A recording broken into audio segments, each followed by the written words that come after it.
অন্নপূর্ণা ভান্ডারে টাকা পাওয়ায় মুখ্যমন্ত্রীকে ধন্যবাদ জানালো আদিবাসী গ্রামের মহিলা। মুখ্যমন্ত্রীর প্রতিশ্রুতি মতো অন্নপূর্ণা ভান্ডারে টাকা পাওয়ায় খুশি হওয়া দিগলকান্দি অঞ্চলের নিরঞ্জন কলোনি গ্রাম। মুখ্যমন্ত্রীকে ধন্যবাদ জানালো আদিবাসী গ্রামের মহিলারা। তারা আজ তাদের গ্রামে ভারতীয় জনতা পার্টির পতাকা হাতে নিয়ে স্লোগান দিয়ে মুখ্যমন্ত্রীকে সাধুবাদ জানালেন।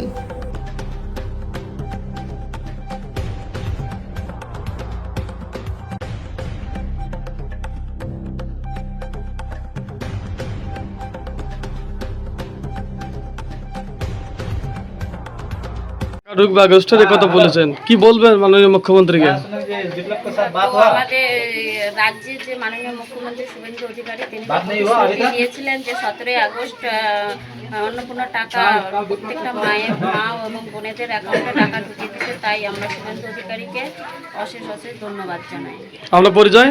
আমি হচ্ছি মহিলা মোর্চার প্রেসিডেন্ট অরিন্দম মণ্ডল।